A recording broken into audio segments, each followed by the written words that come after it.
In this video, I'm going to tell you what a benzodiazepine is. You might think you know what a benzodiazepine is. You might be wrong. First, let's go for a ride.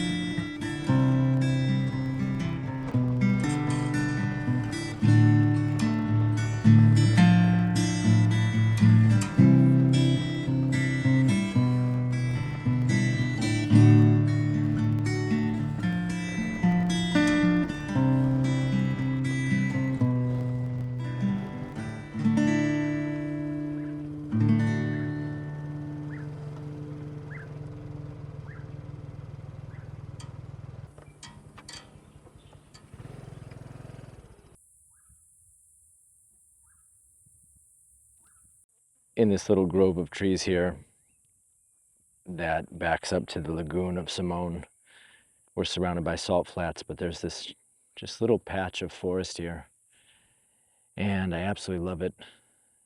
It's just so peaceful back here. You rarely come across anyone. Sometimes a horse cart comes through here.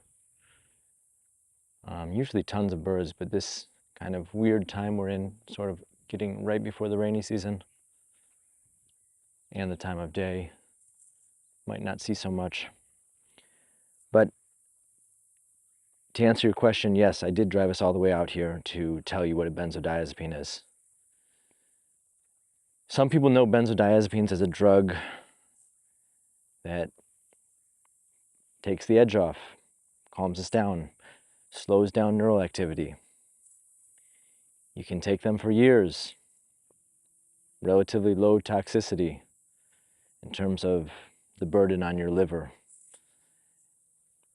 and your kidneys and your organs, except for your brain, obviously, but we'll get to that. Very few immediate negative side effects, benzodiazepines. Now, most of you watching this know that there's a dark side wrapped up inside all of the nice things that I'm mentioning, and we'll get to that. But first, I want to talk about this article I was reading about something called hyperpleasure. Hyperpleasure. I'd actually not ever heard the term before. Well, we've got a little bit of bird activity over here. Seems they've moved on. If I do that every time I see a bird, we're not going to get through this video. So let me turn the camera around and let's walk into the forest a little bit here.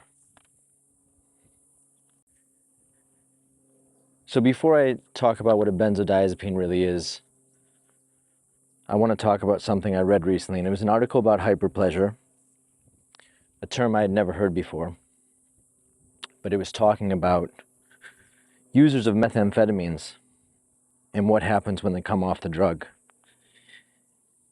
And one thing they really struggle with is trying to find any joy or pleasure in life. Ouch. And that's because if a normal sober person's pleasure meter, if we can call it that, can go up to 10, it can go up to 1,000 for someone that's on methamphetamines. In a sense, meth overclocks the pleasure centers of the brain and expands their capacity. So when a meth user gets off the drug, instead of a certain activity being a 9 out of 10, it's more like a 9 out of 1,000. There's not a lot of joy in 9 out of 1,000. Who's living down here? All right, so I've realized I've stepped on about 50 camel thorns. Thankfully, I'm not wearing the cheap flip-flops today. Anyway, I was reading this article and I was thinking about benzodiazepines. Benzodiazepines don't raise your ceiling for pleasure. That's for sure. But they can cap your ceiling for suffering. Specifically suffering born out of increased neural activity. Anxiety, stress, panic, sometimes things much worse than that, like seizures. Benzos can help you stay afloat. They can hold things steady. But while they're doing this, they're also doing something else. They are increasing the depths to which you can fall. Continuing with the water analogy, there was a point in my life when I was in what you would call the shallow end. I had a certain self-assuredness. I had fewer responsibilities, a level of financial stability. I had anxiety, but the normal amount of anxiety that everybody has. It was not debilitating anxiety. I didn't have the kind of anxiety that causes physical symptoms and panic attacks. And leads you to go to a cardiologist repeatedly because you become convinced there's a problem with your heart and you think you're on the verge of death. And that's just what happened. I started having debilitating anxiety. So then I'm no longer in the shallow end anymore. I'm treading water. And I'm starting to get exhausted. But instead of trying to learn a better way to tread water that doesn't tire me out, or how to float on my back, I start taking benzodiazepines.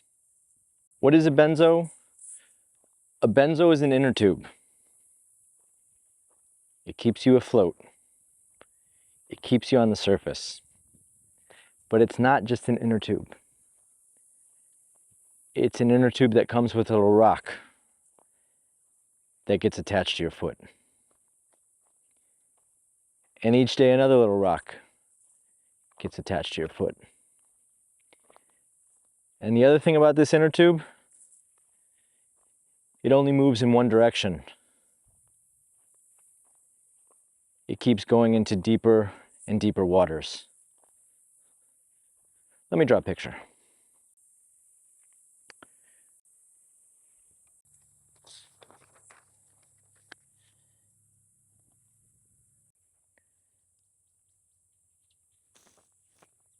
Now you can't see the bottom, but you might not know it because the inner tube's keeping you on the surface.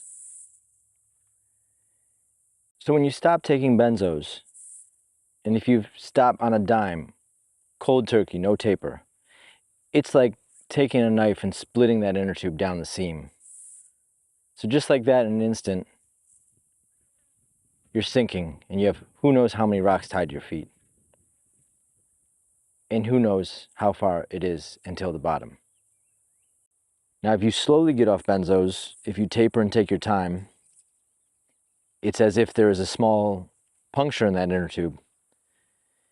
And at the same time, one by one, the rocks attached to your feet start falling away. In a perfect world, all the rocks will be gone before you have lost your buoyancy from the inner tube. But getting that just right is not easy. Me personally, I tapered way too fast. And I ended up losing the inner tube while I still had a shitload of rocks tied to my feet. Now, this doesn't mean game over. It just means that now the rocks are going to take their time falling away while you are sinking into unimaginable depths. In those depths, you can experience things that you didn't know were possible to experience. You start to realize that you didn't know we had the hardware, the software in our brains and bodies to feel these things. Going back to that methamphetamine pleasure meter, but this time it's in the opposite direction. It's like there's a dial from 0 to 10, and you thought 0 was the worst you could feel, and now you're discovering that there's a whole universe of negative numbers that this dial can turn to. And when you hit akathisia, which is like at negative 10,000, you wonder whether you can keep going. The good news is that most people who taper correctly won't have to experience akathisia and many of the most sinister symptoms of benzo withdrawal. And even for many of us that do or did experience these symptoms, the rocks fall away before we are lost forever to the abyss. You will have, I had, you will probably have serious doubts about your ability to get back to the surface. But almost everybody does get back to the surface. Over time, the rocks fall away on their own, and somehow you seem to have just enough oxygen throughout this ordeal. And there are things you can do to cast off some of the rocks yourself. There are also things you can do that reinforce the line attaching the rocks to you, that make it more difficult for them to fall away.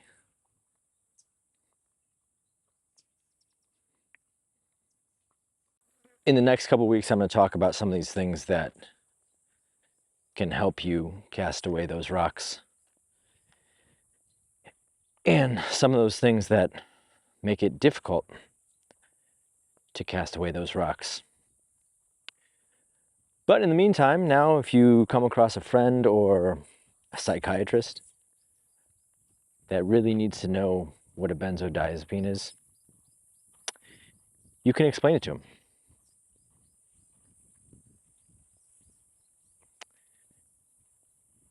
I'm going to go try and find some birds.